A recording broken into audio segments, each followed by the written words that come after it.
plus observer des mains se lever. Le débat ça devient intéressant, mais je vous propose de conserver vos questions pour la table ronde. Donc, il y aura moyen de relancer les conférenciers à la table ronde et de discuter plus vivement. Alors, notre dernière conférence de la journée, pour une journée bien remplie, M. Charles Castonguay, qui a obtenu son doctorat en philosophie des mathématiques ici même, à McGill, est membre du comité scientifique de l'IRFA et professeur retraité du département de mathématiques et de statistiques de l'Université d'Ottawa. Ses recherches portent principalement sur les données linguistiques des recensements canadiens. Il a développé une expertise dans le domaine de l'assimilation linguistique et de la vitalité des langues, qui lui vaut d'être sollicité à titre de conférencier par divers organismes. Il participe depuis 35 ans au débat public sur la situation et l'avenir de la langue française au Québec et au Canada, et a rédigé de nombreux articles et monographies, dont L'assimilation linguistique, mesure et évolution, 1971-1986, publié en 1994 par le Conseil supérieur de la langue française, et Les indicateurs généraux de la vitalité des langues au Québec, comparabilité et tendance, 1971-2001, publié par l'Office québécois de la langue française en 2005. C'est justement de vitalité des langues au Québec et au Canada que M. Castonguay vient nous parler aujourd'hui.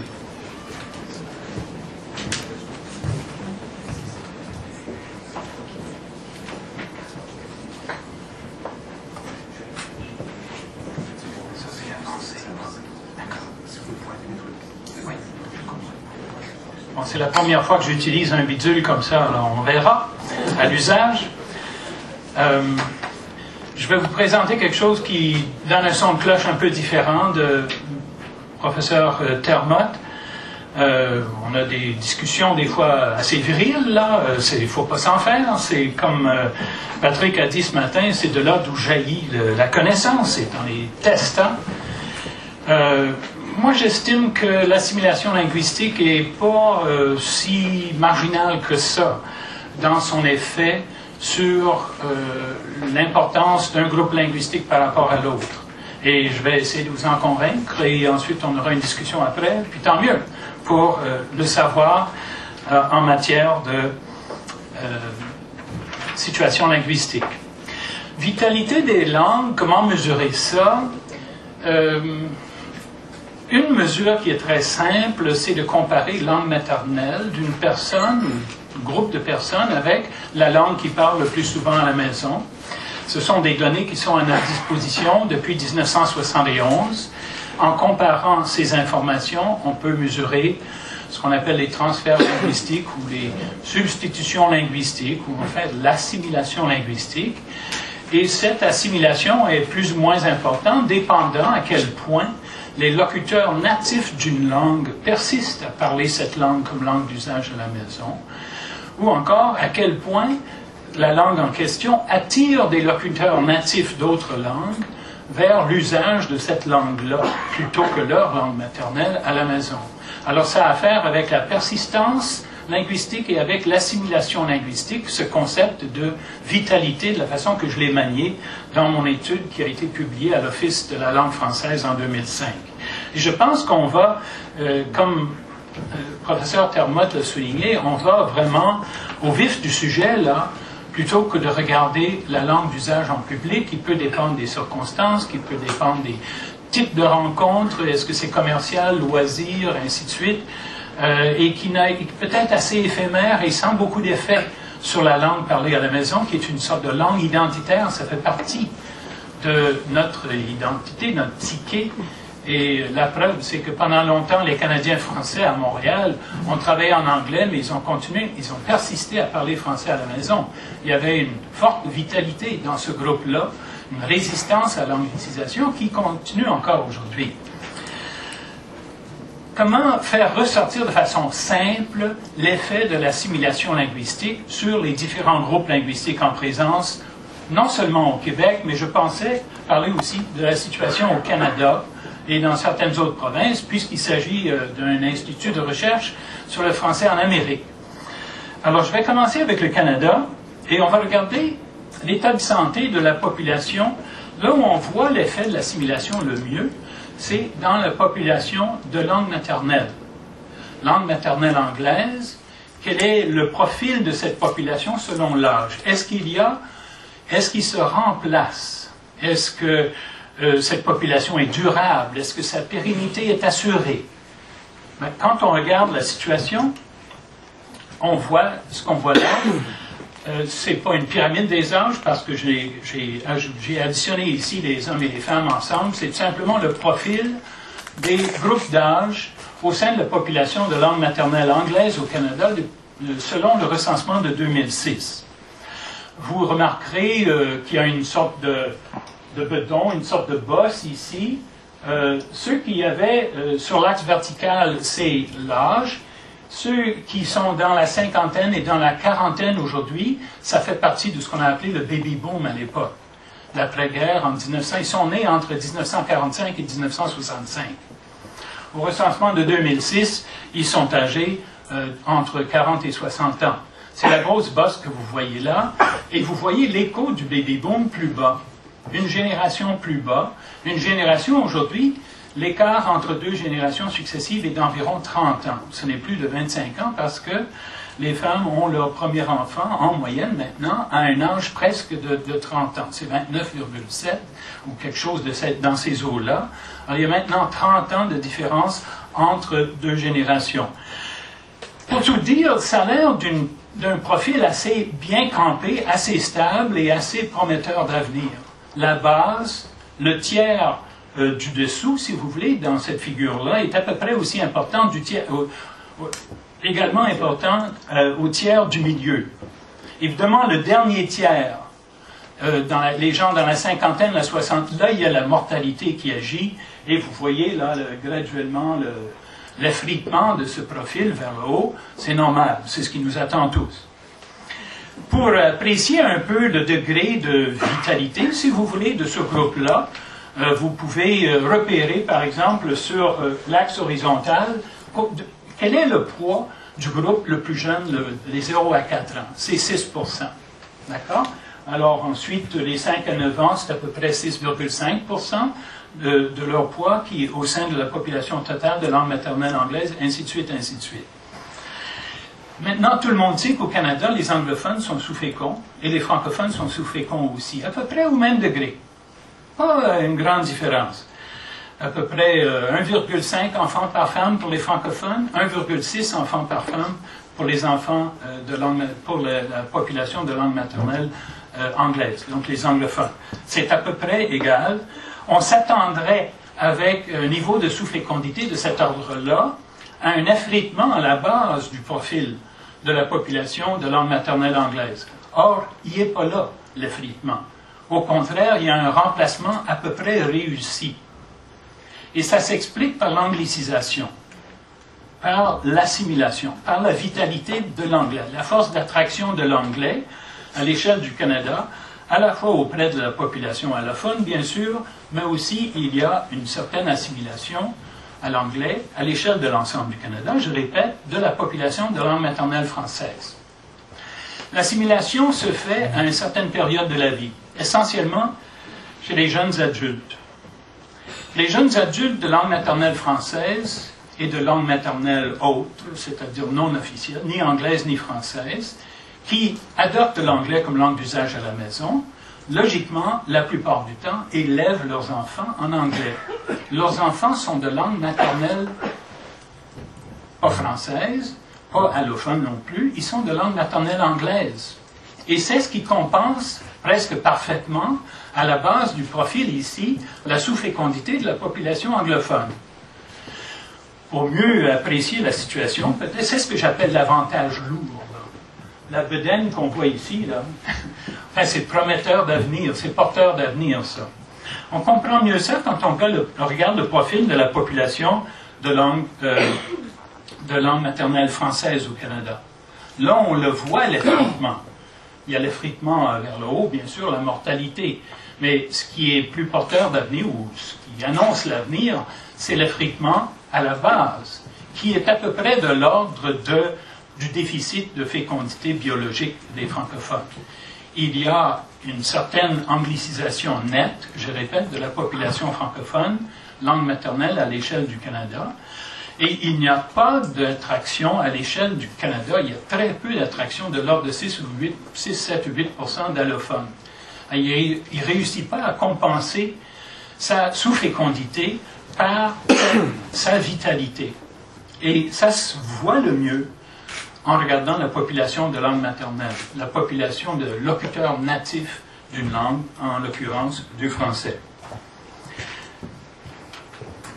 Peut-être que ce serait intéressant de regarder ces profils stratifiés, si vous voulez. J'ai parlé du tiers le plus jeune, le tiers du milieu, le tiers le plus âgé de ces populations-là. Et quand on veut apprécier à quel point une population est en train de se remplacer, en train de réussir à se remplacer, on compare le tiers du bas avec le tiers du milieu. Est-ce que la relève est là? Est-ce que les nouvelles générations sont là? Dans le cas de l'anglais, on peut répondre oui. En tout cas, à concurrence d'un petit déficit de l'ordre d'à peu près 5%. Mais grosso modo, le tiers le plus jeune est aussi important que le tiers mitoyen.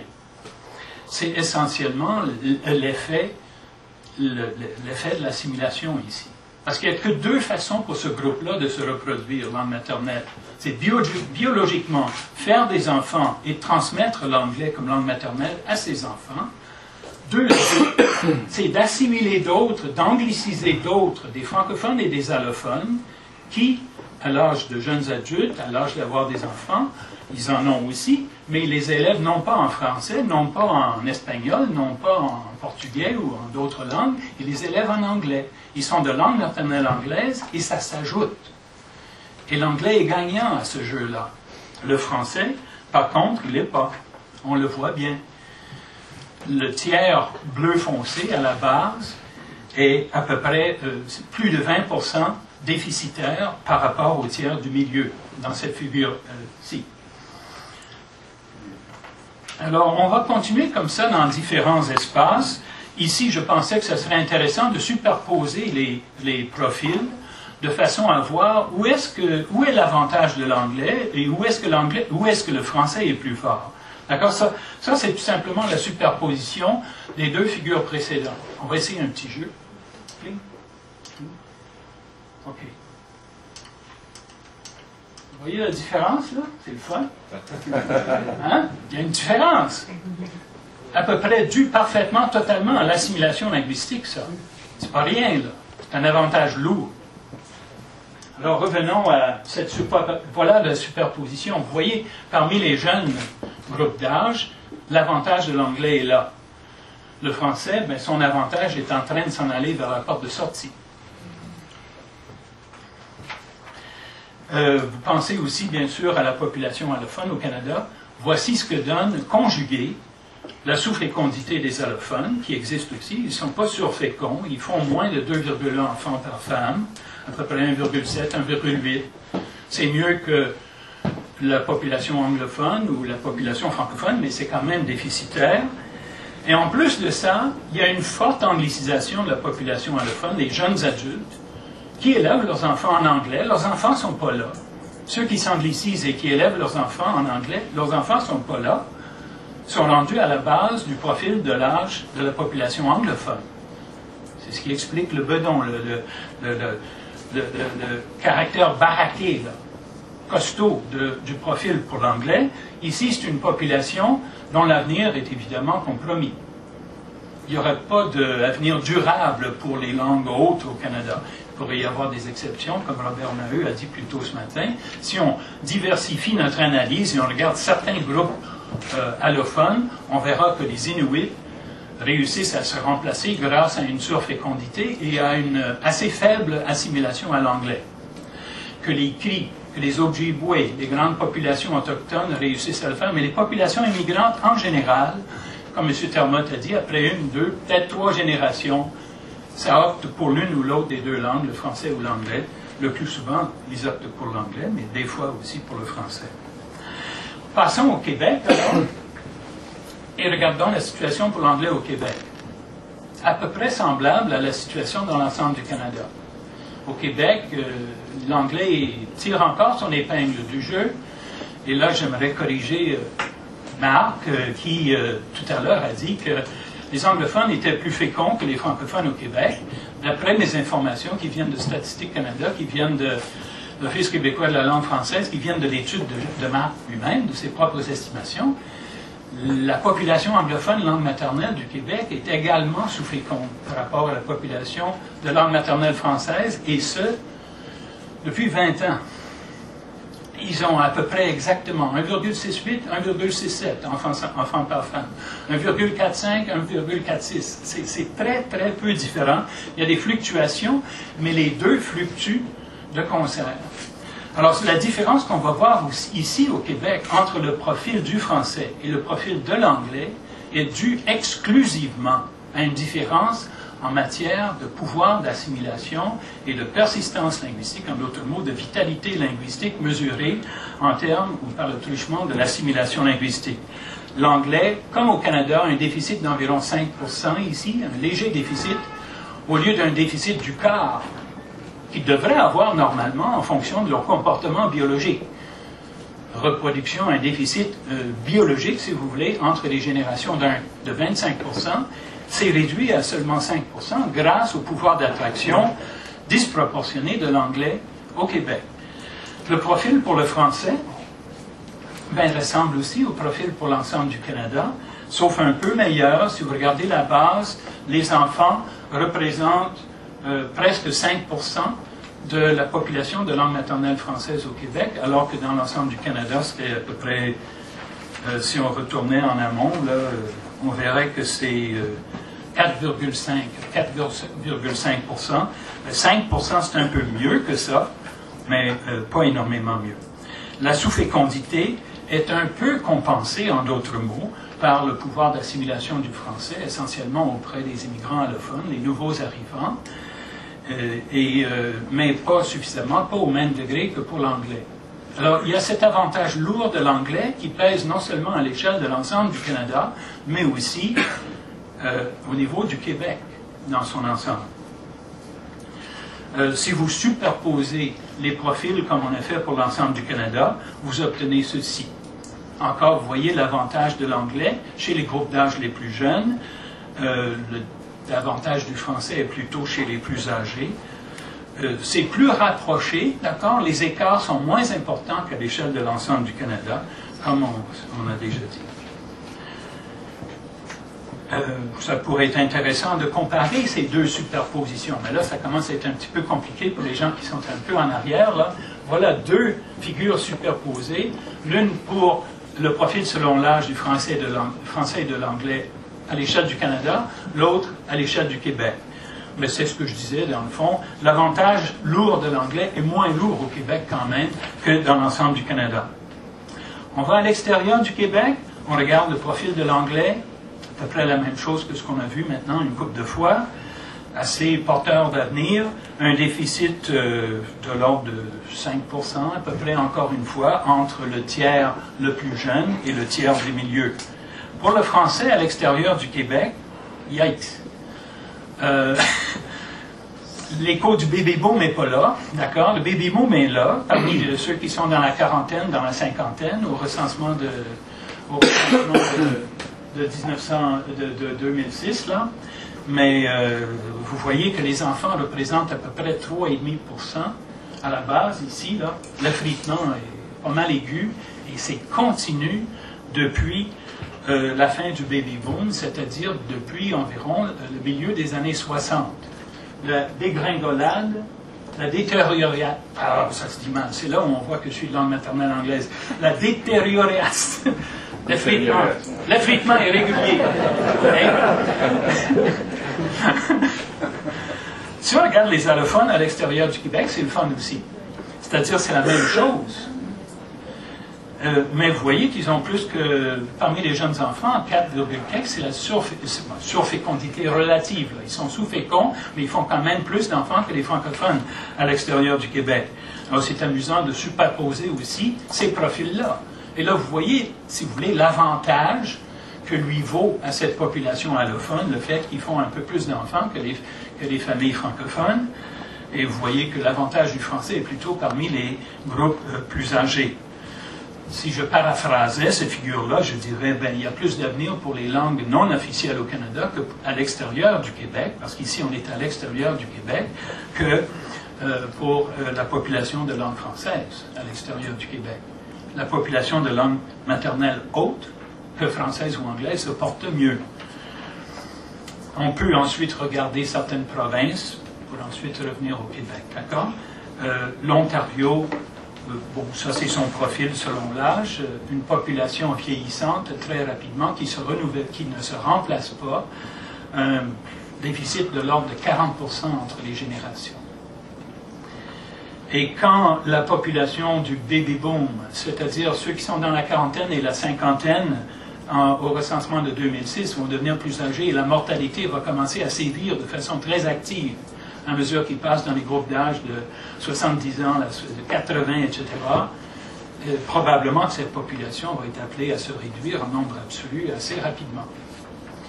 Au Nouveau-Brunswick, où il y a moins d'anglicisation, donc il y a presque juste une prise contre la population francophone au Nouveau-Brunswick, c'est la sous-fécondité des Acadiens. Et il y a quand même un effritement assez effrayant. Et les Acadiens en sont très conscients. Et eux aussi essayent d'agir, un peu comme les francophones du Québec, de façon à stabiliser, à améliorer cette situation-là. Parce que il n'y en a que 4% de cette population-là qui sont âgés de 0 à 4 ans. La relève est en train de fondre. Au Manitoba, et ça sera notre dernier exemple, bon, je pense que ça passe le commentaire. Le nombre d'enfants est à peu près égal au nombre de vieillards âgés de 80 à 84 ans. Je parle de jeunes enfants. C'est une population en difficulté. Et si on parcourait les autres populations provinciales de langue maternelle française, on verrait que ça. Le Nouveau-Brunswick, c'est le meilleur scénario.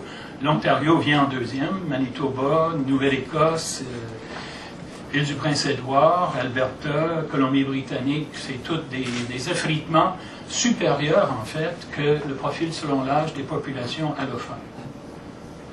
Pour revenir au Québec, on va regarder la région de Montréal. L'anglais se porte vraiment très bien dans la région de Montréal. Vous voyez que le groupe d'âge de 0 à 4 ans est encore là, son 6%. Vous voyez le baby boom, vous voyez l'écho du baby boom. Il y a un déficit zéro. Remplacement, si je découpais ce profil-là en tiers, la tiers du bas serait même un petit peu plus gros que le tiers du milieu. C'est vraiment gras dur. L'anglais au Québec, l'anglais à Montréal, grâce à son pouvoir d'attraction et grâce au fait qu'à Montréal, il y a beaucoup d'allophones à angliciser. Mieux qu'à l'échelle de l'ensemble du Québec. Il n'y a pas beaucoup d'allophones au Québec à l'extérieur. Il n'y en a pas beaucoup dans l'Outaouais, la région d'où je viens. La minorité anglophone dans l'Outaouais, elle pourrait grossir ou étoffer son profil selon l'âge à même la population allophone s'il y en avait assez, mais il n'y en a pas beaucoup. Le français dans la région de Montréal, c'est un peu semblable à la situation à l'échelle de l'ensemble du Québec. 5% est le poids du groupe le plus jeune, les 0 à 4 ans. Le déficit est de l'ordre de 19%. Le profil du français langue maternelle à Montréal est pire un peu que pour l'ensemble du Québec. Non, est meilleur un peu que pour l'ensemble du Québec, parce qu'il y a aussi là beaucoup d'allophones à franciser. Puis le français en tire un certain profit, mais pas au même degré que l'anglais. Pour que le français profite au même degré que l'anglais de l'assimilation linguistique dans la région de Montréal, il faudrait que le français attire une proportion d'allophones réglée en fonction du poids de la population de langue française dans la région de Montréal. S'il y a dans la région de Montréal 5 ou 6 francophones pour un anglophone, ça veut dire que le français, pour profiter autant que la population de langue maternelle anglaise de l'assimilation des allophones, devrait attirer 5 ou 6 fois plus d'allophones que l'anglais n'attire. Ce n'est pas le cas. Le français n'en attire même pas autant que l'anglais à l'heure actuelle, au recensement de 2006, dans la région métropolitaine de Montréal. Alors on est loin du rapport de 5 à 1 ou de 6 à 1. Si on avait une assimilation réglée en fonction du poids des groupes en présence, du poids des groupes de langue française et de langue anglaise en présence, on aurait un profil d'âge identique pour la population de langue maternelle anglaise et pour la population de langue maternelle française dans la région de Montréal, ou à l'échelle de l'ensemble du Québec. Fécondité étant à toute fin pratique égale, c'est l'assimilation qui fait la différence. Et si le groupe majoritaire attirait une majorité d'allophones réglée en fonction du poids de la majorité, égal au poids de la majorité par rapport à l'anglais, il n'y aurait pas de différence. Il y aurait le même profil. Les deux profils seraient déficitaires. La donne actuelle, c'est que le profil de l'anglais n'est pas déficitaire du tout, alors que le profil du français l'est considérablement. Pas grande différence entre ce profil pour la région de Montréal et le profil du français à l'échelle de l'ensemble du Canada. Si on superpose, on obtient ça. Et si on regarde maintenant l'effet de cet avantage lourd qui est démographique et qui tient au pouvoir d'assimilation supérieur de l'anglais par rapport à celui du français, si on regarde maintenant l'effet de ça sur l'évolution des populations, et bien sûr, il y a d'autres choses en marche ici, comme Marc Termotte a dit avant moi. Il y a la fécondité, il y a les différences dans les migrations interprovinciales, les migrations interrégionales au Québec. N'en demeure pas moins, je voulais juste vous montrer quelle a été l'évolution des populations de langue maternelle française et anglaise dans la région de Montréal au cours des 5 dernières années.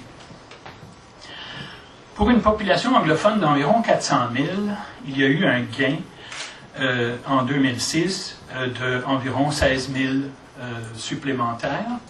16 000 par rapport à 400 000, c'est un taux de croissance de presque 4 3,7 %. Pour une majorité francophone de 2,3 millions, une croissance d'environ 30 000, c'est supérieur à la croissance en nombre absolu, là, ça c'est supérieur à la croissance de la population de langue maternelle anglaise, d'accord? Mais le rapport est environ de 2 à 1, là. Alors que le rapport entre les populations en jeu au départ est de 5,5 à 1. Le français est beaucoup plus important. Alors, ce qui fait que la progression de la population de langue maternelle française dans la région de Montréal a été que de 1,3 %. À peu près presque 3 fois plus faible que la progression de la population de langue maternelle anglaise. On pourrait critiquer ça en disant, bon, ouais, ça c'est la langue maternelle, mais la langue d'usage, le français, ben, langue d'usage, c'est un peu la même histoire. Une population plus petite de langue d'usage anglaise, de l'ordre de 600 000, s'accroît de 38 000, et une population énormément plus grande, de 2,4 millions de langue d'usage française, s'accroît de 67 000, 68 000. Si vous faites le calcul, l'anglais l'emporte là-dessus, haut la main aussi sur le français, et c'est une nouvelle donne, ça, dans l'histoire des statistiques sur l'expression linguistique à l'échelle du Québec, en tout cas à l'échelle du Canada, c'est du jamais vu dans ma connaissance en ce qui concerne un renversement de la dynamique entre les groupes linguistiques, renversement que j'attribuerais en partie au pouvoir d'assimilation supérieur de l'anglais. Vous avez vu à quel point la population de langue maternelle anglaise à Montréal se porte bien comparativement à la population de langue maternelle française. Et ce que M. Termotte a souligné tout à l'heure, c'est qu'il y a un nouvel phénomène qui s'est produit entre 2001 et 2006. Il y a moins d'anglophones qui sont sortis. Il n'y en a pas. C'est pas qu'il n'y a pas d'anglophones qui sont sortis du Québec à destination des autres provinces, mais il y en a moins. Il y en avait une perte d'environ 8 000, si ma mémoire est bonne, alors qu'aux 2 recensements précédents, les pertes étaient de l'ordre de 24 000 ou de 29 000. Ils sont quand même beaucoup plus faibles que les pertes de l'anglais à l'époque de la Révolution tranquille, de la crise d'octobre, de l'élection du Parti québécois. Sur une période de 15 ou 20 ans, il y en a en masse d'anglophones qui ont quitté le Québec. Mais le fameux exode, là, elle est révolue, elle est résorbée depuis très longtemps.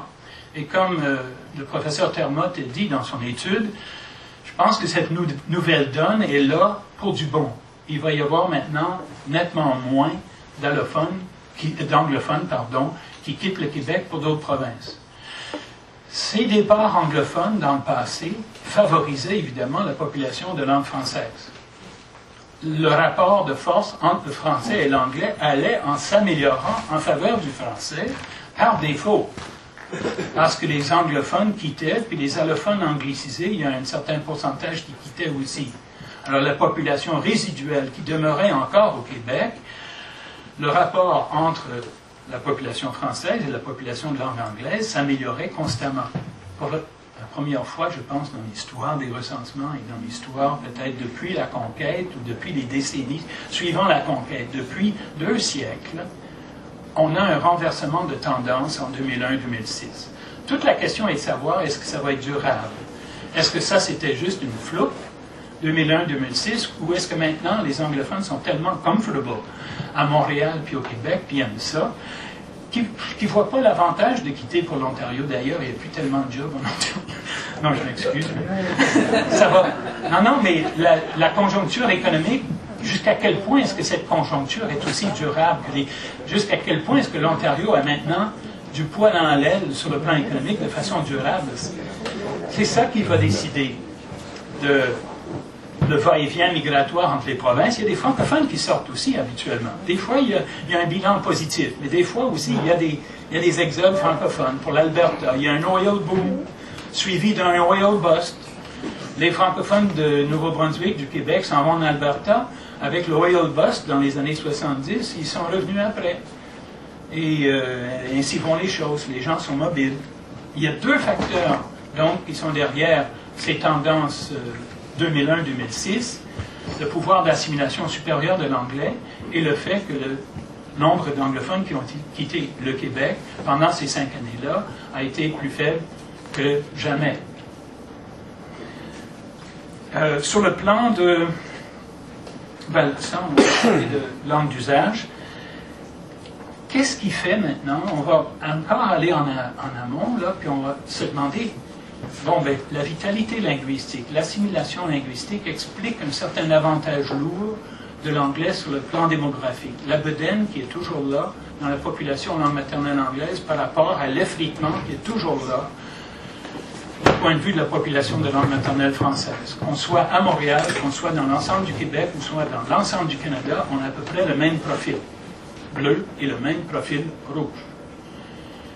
L'avantage lourd de l'anglais sur le plan démographique vient d'un avantage lourd sociolinguistique. Parce que quand on parle d'assimilation linguistique, on n'est plus dans la démographie, là, on est dans la sociologie des langues, la sociologie des groupes linguistiques en contact. Qu'est-ce qui fait que la langue d'un groupe attire plus que la langue d'un autre? Là, on a affaire avec des situations de stratification ethno-linguistique du marché du travail, de l'économie et ainsi de suite. Alors, je pensais intéressant de regarder quelques résultats qui ont été diffusés depuis 1 an dans différents écrits. Moi, j'en ai parlé dans mes différentes chroniques que j'ai signées dans l'autre journal depuis 1 an et qui sont ramassées sous forme de recueil et sous le titre « Avantage à l'anglais », la dynamique actuelle des langues au Québec. J'ai fait valoir différentes observations pour expliquer cette supériorité, cet avantage lourd de l'anglais au Québec. Et je pense que ça revient à ceci, c'est que l'anglais est encore la langue de la pièce à Montréal. René Lévesque voulait faire du français la langue de la pièce. La commission Gendron avait conclu qu'il fallait faire du français. La commission Gendron, là, ça c'est les années 60, le rapport déposé en 72, je crois. Il fallait faire du français la langue principale de promotion, première de promotion socio-économique à Montréal et au Québec, si on voulait assurer l'avenir de la langue française. Vu que la sous-fécondité était déjà là et disparaîtrait peut-être pas comme facteur, et ça a été vérifié, n'est-ce pas, avéré depuis ce temps-là, la sous-fécondité est durable. C'est une situation générale qui a gagné l'ensemble des pays industrialisés d'ailleurs. Même l'Irlande, il doit à l'heure actuelle être en dessous du 2,1.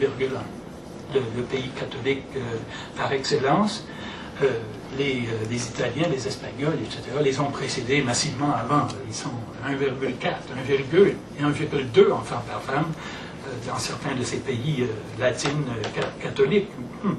Alors la revanche des berceaux, c'est chose finie, d'accord? Il faut assurer comment faire perdurer cette population dans le temps, dans l'histoire, de faire en sorte que cette aventure française en Amérique ne s'éteigne pas à petit feu. Il faut falloir se prendre par d'autres moyens. La commission Gendron recommandait 2 choses. d'agir sur le plan de l'éducation. Puis ça a été fait. On a orienté les nouveaux arrivants avec quelques hésitations parfois. Il y a eu des différentes lois, la loi 63, la loi 22, la loi 101. C'est allé vers, ça a orienté assez positivement, comme j'étais pour dire le professeur Maheu nous a montré ce matin. Il y a maintenant 80% des enfants allophones qui sont scolarisés en français. C'est l'inverse du chiffre dans les années 70 où cette proportion n'était que de 20%. Il fallait aussi faire du français une langue rentable, si possible plus rentable que l'anglais. Ça, c'est pas gagné. Alors, quand on regarde, par exemple, ça c'est tiré d'un travail de François Vaillancourt de 2001. Vous avez travaillé, etc. Bon. Alors, les allophones unilingues anglais masculins avaient un revenu de 27 000 $ en moyenne. Et les unilingues français, allophones unilingues français, revenu annuel moyen de 21 000. Un écart extraordinaire de l'ordre de 6 000 $ à l'avantage de l'anglais, ou d'environ une rémunération d'environ 30% supérieure à la rémunération d'un unilingue français. L'écart était moindre en 1990. C'est pour ça que j'ai ajouté là en amont les chiffres pour 1990. L'écart était de 2000 à l'avantage de l'anglais. C'est assez creusé. Et dans le travail de François Vaillancourt, qui a été publié par l'Institut CDAO, ça a été l'objet d'une de mes chroniques dans l'autre journal, il a éliminé aussi, il a pris ces données brutes, puis ensuite il a éliminé l'effet du niveau de scolarité, nombre d'années d'expérience dans l'emploi, etc. Il reste que, même si on élimine l'effet de ces autres facteurs, qui peuvent peut-être être des facteurs perturbateurs ou confondants, la différence s'est creusée au cours des années 90 en matière de revenus en faveur des unilingues anglais et au détriment des unilingues français. Quand on regarde la population féminine de travailleuses, on voit essentiellement la même chose.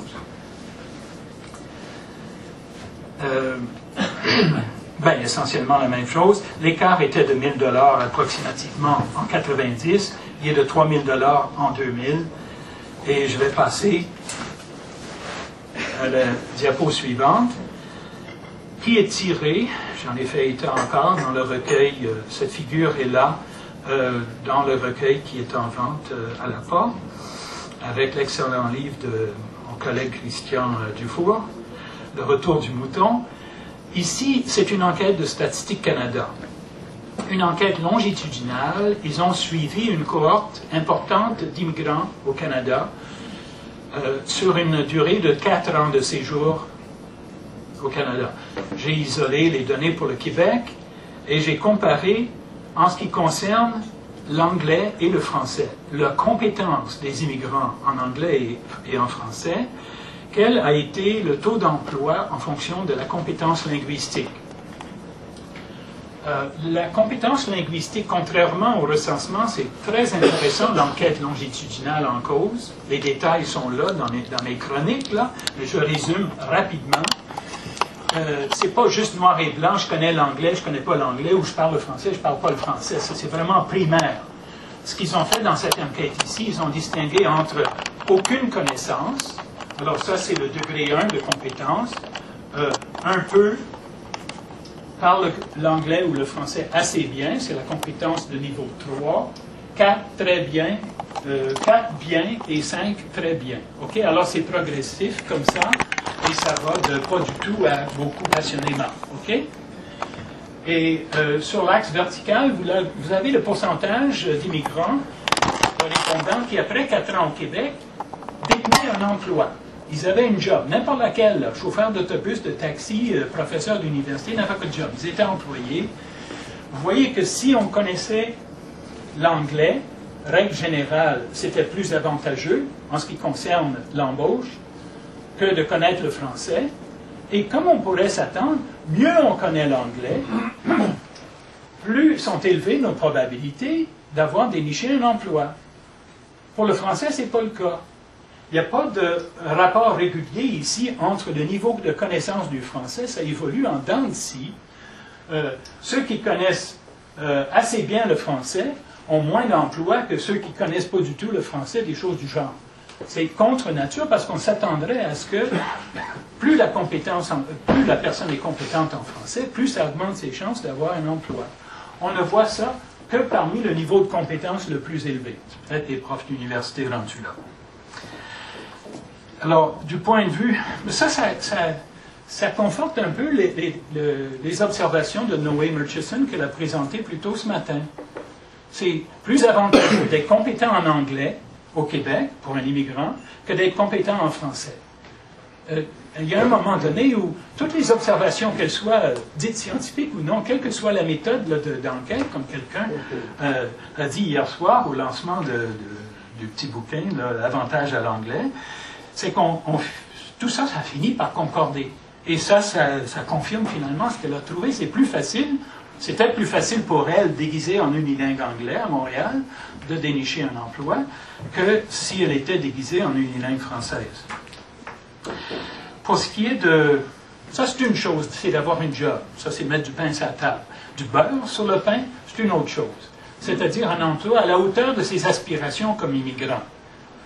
Qu'est-ce que c'est à la hauteur de ses aspirations? Un emploi, comme Statistique Canada, ils ont qualifié ça d'un emploi acceptable ou satisfaisant. Bon, il y a différentes façons de mesurer ça. Une façon, je vous en présente une seule, c'est le fric.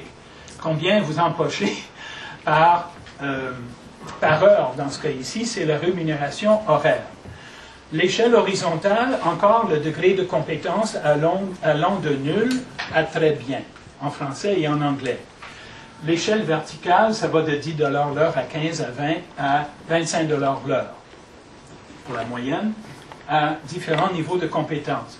Pour l'anglais, la courbe rouge, on voit ce à quoi on s'attendrait. C'est-à-dire, mieux on connaît l'anglais,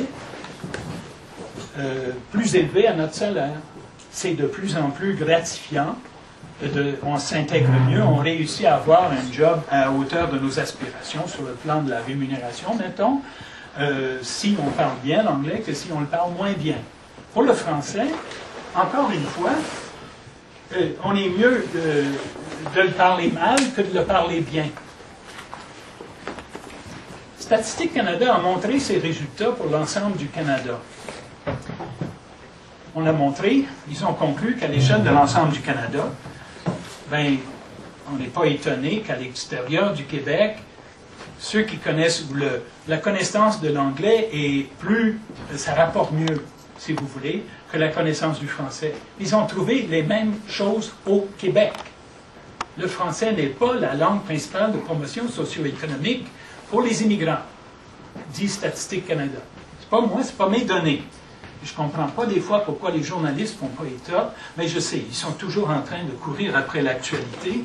Ils n'ont pas le temps de lire les études tout en profondeur. J'ai essayé de faire ça pour vous au cours d'un an.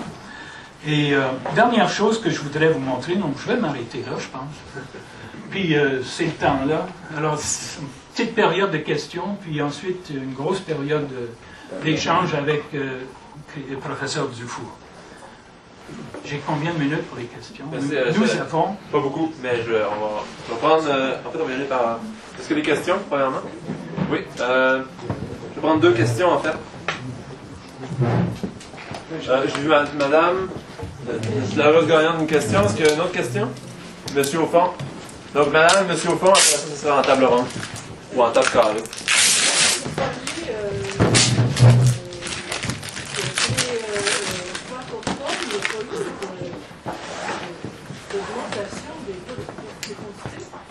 Dans les années 74, c'est bien Lucien Bouchard qui a appliqué des allocations familiales supérieures après le troisième enfant.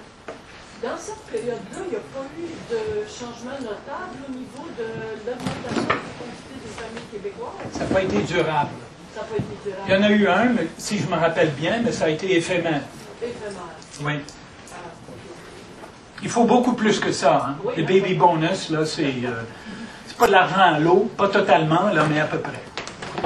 La France pratique une politique d'encouragement de la famille depuis la Première Guerre mondiale, où il y a eu une saignée épouvantable de personnes en Allemagne, puis en France, etc. Ils ont essayé de remonter la démographie, puis ça a pris beaucoup de temps, beaucoup de persistance et beaucoup d'investissement pour réussir. À l'heure actuelle, la France a un taux de fécondité enviable comparativement aux autres pays qui n'ont pas fait de même. Mais ça prend vraiment beaucoup de réconciliation famille-travail. Monsieur? André Barrel. Si le lac Terre-Nord peut faire. Oui. Vous, M. Castonguay, qu'est-ce que vous êtes pour faire? Ben, disons globalement, sans aller jusqu'à prôner l'indépendance du Québec, il y a des réformes qu'on peut réaliser à l'intérieur d'un Canada qui changeraient de politique linguistique dans le sens d'un bilinguisme territorial tel que pratiqué dans d'autres pays qui réussissent à entretenir différentes populations avec différentes langues et à assurer la sécurité linguistique de ces différentes populations. Je pense à la Suisse. Je pense au... Pardon, l'unilinguisme, non, ça peut être un bilinguisme territorial dans le sens suivant. L'État fédéral va offrir des services dans la langue de votre choix. Mais les provinces, etc., ils font, d'accord, c'est l'autonomie sur le plan linguistique et probablement culturel aussi, parce que les deux vont main dans la main, n'est-ce pas? Et au Québec, je commence par dire ceci. On met M. Harper au défi de modifier la loi sur la citoyenneté canadienne de manière à ce qu'un candidat à la citoyenneté résidant sur le sol québécois, un immigrant qui veut devenir citoyen canadien, soit tenu de faire preuve d'une connaissance adéquate, minimale, fonctionnelle, appelez ça comme vous voudrez, on peut en débattre, du français. Ce n'est pas le cas. Pour obtenir le droit de vote au Québec, on n'a pas besoin de connaître un mot de français. Pas besoin de dire « How are you? » Bonjour, sorry, rien, là. On peut connaître que l'anglais, mais ça peut se modifier, sans même une modification à la Constitution. Ce n'est pas un amendement à la Constitution, c'est une simple loi, la loi sur la citoyenneté. Le Bloc québécois pourrait prendre le leadership de ça, le Parti québécois pourrait suivre, au lieu de s'amuser avec un projet de citoyenneté québécoise. Peut-être que Mme Marois serait mieux inspirée à mettre M. Harper au pied du mur et dire « M. Harper, vous avez reconnu une nation québécoise? Ça mange quoi en hiver? Ça parle français. On veut que ça soit reconnu dans les faits et lorsque les gens demandent à être citoyens et de voter pour le gouvernement provincial, municipal ou fédéral ou quoi que ce soit, avoir tous les privilèges, les droits d'un citoyen, bien qu'ils ont des devoirs aussi. Et un de ces devoirs, c'est de faire preuve d'une connaissance adéquate du français. Ça serait un bilinguisme territorial qui ne fait pas très mal, mais qui donnerait un coup de pouce sérieux. Ça serait un geste symbolique, un message très fort à la population allophone parmi les nouveaux arrivants. Évidemment, ça ne pourrait pas être rétroactif, là, mais pour tous les nouveaux arrivants, on pourrait exiger ça. C'est juste une chose. Il y en a plein d'autres. Merci, M. Castonguay.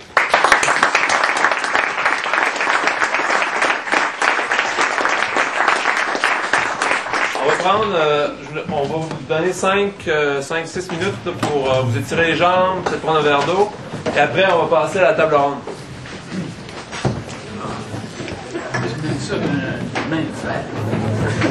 C'est très bien, merci. Je trouvais que j'allais assez vite. Ça, tu allais bien.